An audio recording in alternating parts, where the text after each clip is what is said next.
Hey guys, कैसे हैं आप सभी लोग। तो गाइस दी एस क्लास के गाइस एपिसोड नंबर 9 के साथ गाइस हम आ चुके हैं। तो गाइस चलिए वीडियो को शुरू करते हैं, लेकिन उससे पहले चैनल को सब्सक्राइब कीजिए, वीडियो को लाइक कीजिए और गाइस जन्माष्टमी की सबको हार्दिक शुभकामनाएं। तो चलिए शुरू करते हैं। तो गाइस हम देखते हैं कि पूरे कमरे की हालत बहुत ही ख़राब होती है और ये रिम जो होती है वो अभी भी वहाँ पे प्रैक्टिस करी होती है। और गाइस मुझे तो प्रैक्टिस नहीं, बिल्कुल ये तोड़ फाड़ ही लग रही होती है। और फिर वो एकदम लैंड करती है और फिर उसके सामने ही वो पंचिंग बैग होता है जिस पे बॉक्सर लोग पंच करते हैं, तो उसकी तरफ हो जाती है और अपनी पावर से बड़ा एक मुक्का मारते हैं जिससे उसके भी टुकड़े टुकड़े जैसे हो जाते हैं क्रिस्टल जैसे।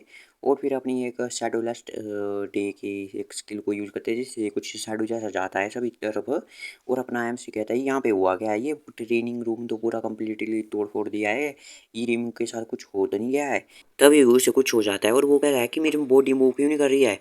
और हम देखते हैं कि ईरिम के जो शैडो होते हैं उसने अपने एमसी को पकड़ लिया होता है और फिर वो अपनी एक और स्किल को करती है एक्टिवेट, जिससे कि आसपास की चीज़ें होती हैं डंबल पत्थर वगैरह उन पे भी वही शैडो आ जाती है और अपने एमसी के ऊपर भी वो पूरी शैडो कवर करने लग जाती है, जैसे एकदम जैसे वैनम मूवी देखी है आपने वैसे। लेकिन फिर ईरिम जो है उनको शायद वापस बुला लेती है कि क्या करती है और फिर अपने एक और मारती है लात, जिससे कि वो और ज़्यादा तबाही हो जाती है वहाँ पे।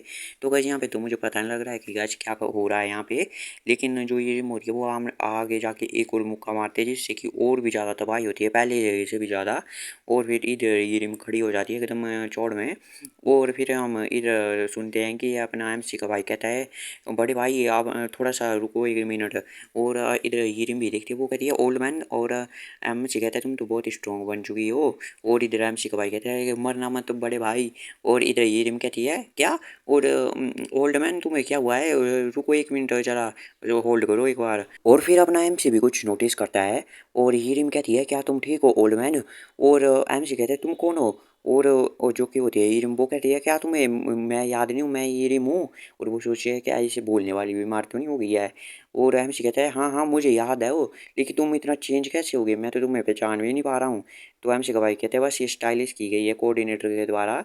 और हीरिम भी कहती है हाँ मुझे स्टाइलिंग मिली है वर्ल्ड एज गिल्ड से, क्योंकि मैं हंटर एसोसिएशन में जाने वाली हूँ। और अपना एमसी कहता है ये तो तुम्हें काफ़ी फिट करता है और तुम तो ऐसी लगती हो कोई सॉफ्ट ड्रिंक वाली स्पोर्ट्स ड्रिंक वाली मॉडल हो जैसे तुम। और ये भी कहती है हाँ, और उन्होंने कहा कि मुझे अपनी फिट भी रहना है और मैं कमर्शियल ऐड भी करने वाली हूँ। और एमसी कहता है तुम वैसे स्टफ़ भी करने वाली हो क्या। और एस रैंक तो सेलिब्रिटी होते हैं वैसे भी। और वो ईरिम कहती है मैंने तो फिल भी कर दिया है हंटर रजिस्ट्रेशन वाला डॉक्यूमेंट सबमिट करने के लिए, मैं बस अपनी स्ट्रेंथ को चेक कर रही थी इधर स्किल्स वगैरह को। और मुझे रियलाइज ही नहीं हुआ कि तुम कब एंटर हो गए। तो एमसी भी कहते हैं अच्छा अच्छा, तो तुम्हारी स्किल क्या है जो कि तुम यूज कर रही थी।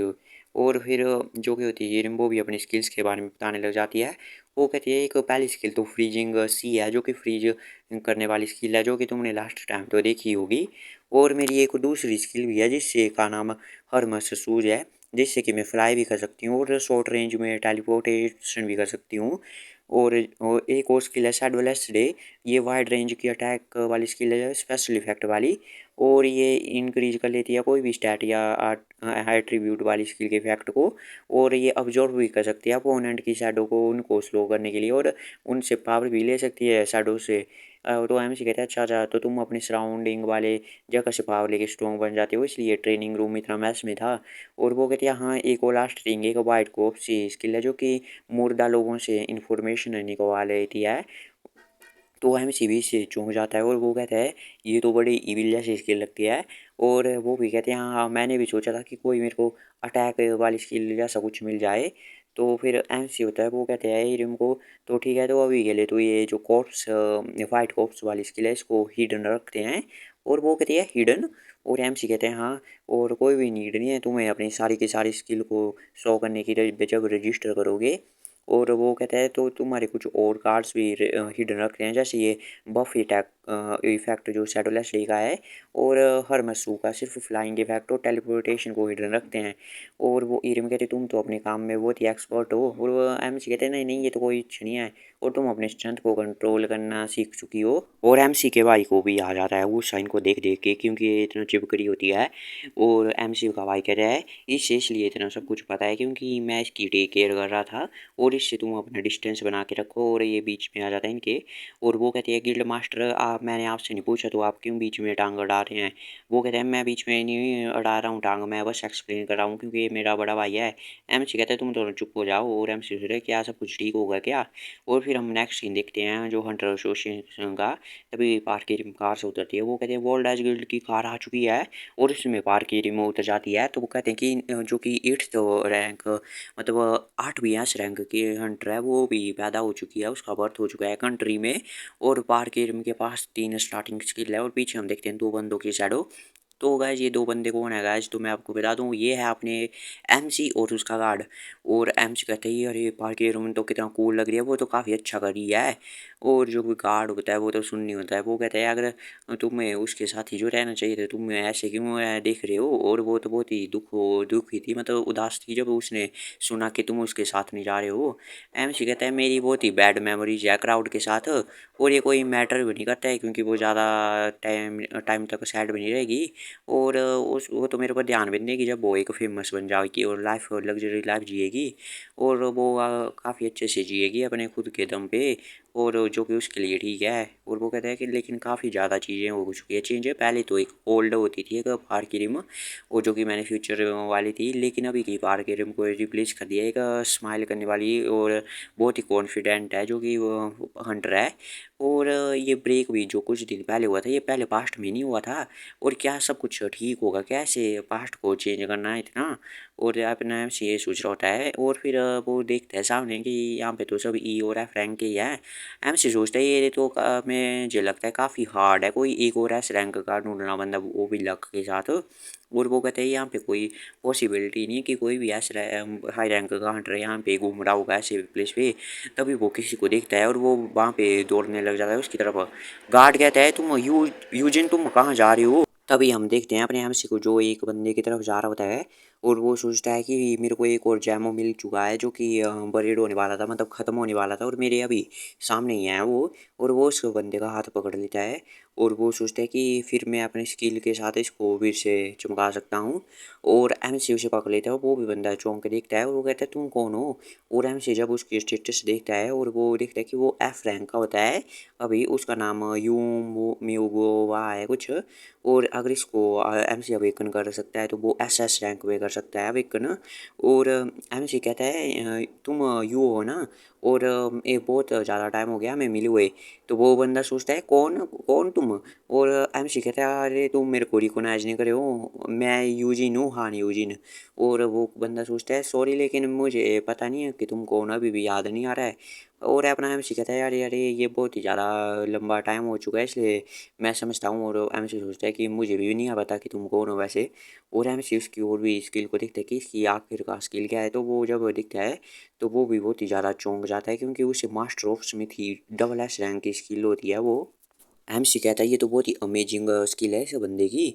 और जैसा कि इसके नाम से है ये ऐसा स्किल है जो कि स्पेशलाइज्ड है एक्विपमेंट बनाने के लिए, और वो भी SS रैंक वाले एक्विपमेंट बनाने के लिए। और ऐसे एक्विपमेंट तो काफ़ी ज़्यादा महंगे होते हैं, और इन्हें तो बहुत सारे अगर बिलियंस में भी पैसा देंगे तो भी ये हार्ड होते हैं ख़रीदने के लिए। और ऐसा वेकन जो इस स्किल के साथ था वो तो मैंने पास्ट में भी नहीं देखा था, मतलब फ्यूचर में से आया है तो वो बंदा उसने तब भी नहीं देखा है। MC सोचता है बंदे इस वर्ल्ड में तो काफ़ी ज़्यादा टन्स ऑफ कैश देते हैं ऐसे बंदों के लिए जिनके पास ऐसी स्किल हो। लेकिन इस बंदे को देख के लगता है कि इसकी ये लाइफ बहुत ही हार्ड चल रही है। और MC कहता है तुम कैसे हो, और तुम भी अवेकन हो चुके हो क्या। वो बताए हाँ हाँ मैं फ्रैंक हूँ, किसी ने कहा कि अगर 1 मिलियन मिलेगा अगर तुम रजिस्टर कर लेते हो हैंड्रेड के लिए, इसलिए मैं आया था। MC कहता है वाह मैं भी सेम, मैं भी फ्रैंक हूँ। MC कहता है क्या तुम मेरे साथ बेसिक हंटर एजुकेशन लेना चाहोगे क्या। वो बंदा कहता है नहीं नहीं मैं तो यहाँ पे ऐसे ही आ गया, और अगर मेरे पास पैसे भी नहीं है देने के लिए एजुकेशन के लिए, और अगर मैं दे भी दूँ तो भी ये यूजलेस है मेरे जैसे F रैंक के लिए क्योंकि मैं एक गरीब आदमी हूँ। MC उसका हाथ पकड़ लेता है और वो कहता है तुम मेरे साथ चलो मेरे गिल्ड में। और वो बंदा भी चौंक जाता है, और वो कहता है कि मैं बस तुम्हारे लिए फ्री कर दूंगा। वो एक ही बर्ड के साथ गार्ड आ जाता है और पकड़ता है, वो कहता है हाँ यूजिन वो गिल्ड मेंबर ही ले सकते हैं जो कि हंटर एजुकेशन है। एमसी कहता है यार यार कम ऑन, एक ओवर को ऐड करने से कुछ ख़राब थोड़ी बिगड़न थोड़ी जाएगा। लेकिन वो गार्ड कहता है लेकिन रूल्स, और वो बंदा कहता है ये तो वर्ल्ड एज गिल्ड से मिस्टर किम है, क्या तुम इन्हें जानते हो। और एमसी भी बहुत ही क्यूट सा चेहरा बनाता है और फिर कहता है कि वर्ल्ड एज का गिल्ड मास्टर है वो मेरा लिटिल ब्रदर है एक्चुअली। और वो बंदा चौंक जाता है, वो क्या गिल्ड मास्टर, और तुम तो अचानक इतना ज़्यादा ब्राइट साइन कर रहे हो। अब एमसी कहते हैं ये तो पैसे की पावर है, और मैं तुम्हारे लिए अच्छी बातें करूँगा और तुम्हें अपने बोरो भी करने दूंगा, इक्विपमेंट भी। वो बंदा कहते हैं क्या इक्विपमेंट भी। तो एमसी उसका हाथ पकड़ लेता है, वो कहता है कि मैं तो तुम्हें जानता भी नहीं हूँ।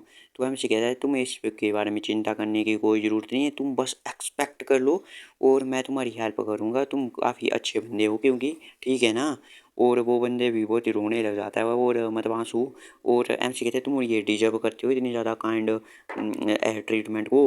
और वो बंदा कहता है क्या क्या मैं सच में डिजर्व भी करता हूँ। और फिर वो रोते हुए अपने एमसी के सामने घुटनों पे आ जाता है और एमसी कहता है यू तुम क्या कर रहे हो। और फिर हम अगला सीन देखते हैं, एमसी कहता है ये लो तुम थोड़ी सी गर्म चाय पी लो। और एमसी कहता है कि मुझे तुम्हें कुछ एक्सपेंसिव से ऐसे कॉफ़ी पिलानी चाहिए थे एक कैफ़े पे। वो बंदा कहता है नहीं नहीं ये सब ठीक है, इतना ठीक है सब कुछ। और एमसी कहते हैं क्या तुम अब थोड़े शांत हो। और वो कहता है हाँ हाँ, और वो कहता है मुझे माफ़ करना वो सब करने के लिए, क्योंकि किसी ने भी मेरे साथ वैसे कुछ व्यवहार नहीं किया था। एमसी कहते हैं अरे अरे तुम्हें यार ये तो काफ़ी हार्ड लाइफ रही होगी। वो भी बंदा कहता है हाँ मैं बहुत ही अच्छा था अपने हैंड के साथ जब मैं छोटा था, और मुझे अवार्ड भी मिले थे काफ़ी। लेकिन जब मैं ग्रो हुआ तो मेरे पेरेंट्स ने बोला कि ये सब यूजलेस है और मैं बस स्टडी करूं।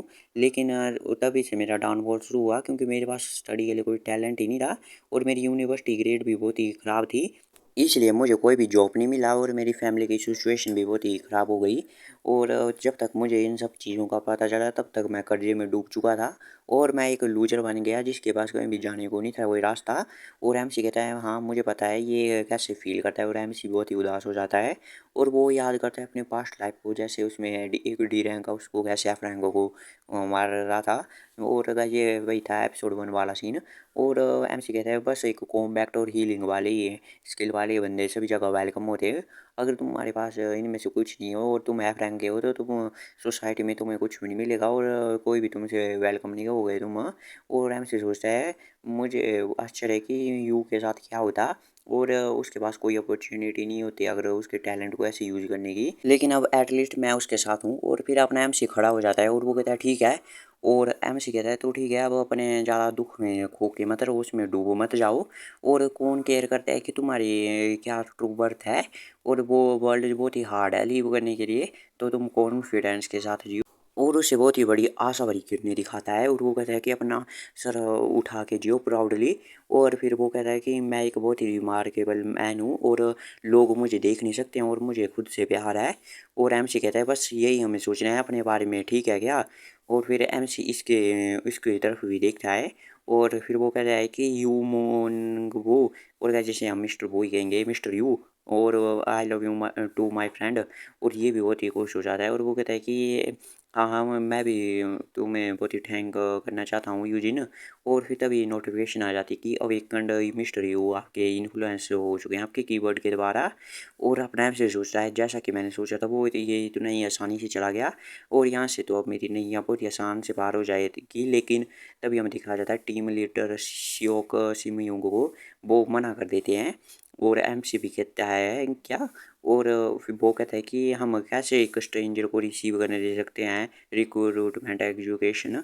और अपना ये कहता है एमसी कि बस इसे एक बार करने दो। और वो कहता है नहीं हम ऐसा नहीं कर सकते हैं, और हम ऐसे किसी स्क्रैप को नहीं करने के दे सकते हैं यूज। और पीछे जो मिस्टर यू होते हैं उसके मुंह से भी खून ही निकल जाता है ये सब स्क्रैप वर्ड सुन के।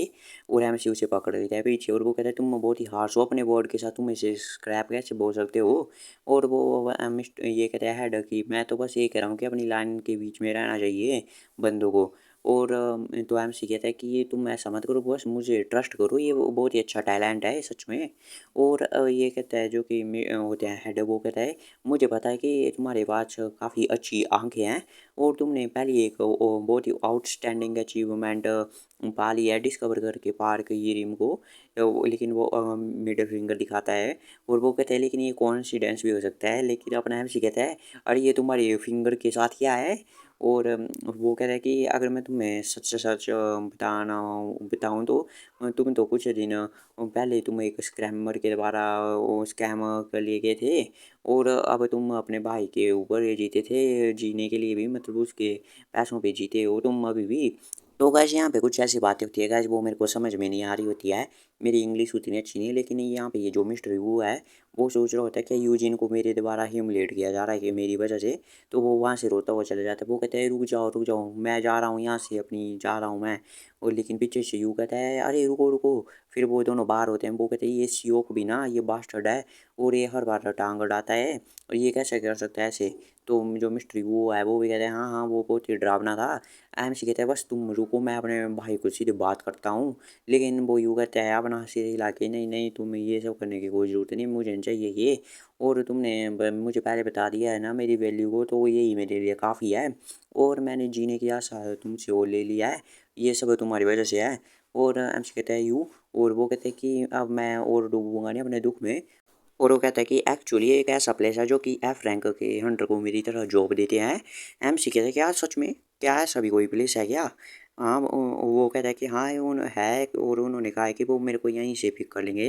तभी उनके सामने एक गाड़ी आके रुकती है और उसमें से खट्टा खट्टा आदमी निकलता है। वो कहता है हे यू, और तुम अब हंटर बन चुके हो तो कैसा होगा तुम अपना डेप्ट वो पे कर दो। तो फिर जो यू होता है वो भी अपनी एमसी की तरफ देखता है और वो कहता है तो ठीक है अब मैं तुम्हें कांटेक्ट करूंगा जब मैं थोड़े पैसे बना लूँगा। और ऐसे वो तीनों तो बहुत ही डरावने जैसे लग रहे होते हैं और एमसी कहता है अरे ये तो कुछ ऐसा नहीं लग रहा, कुछ अधूरा अधूरा सा। तो कैसे ये स्केची का मतलब तो कैसे कुछ अधूरा सा ही है। ये मुझे गूगल गूगल पे मिला। तो कैसे मिलते हैं आपसे अगले एपिसोड में, तब तक के लिए बाय बाय, की वॉचिंग, स्टे सेफ।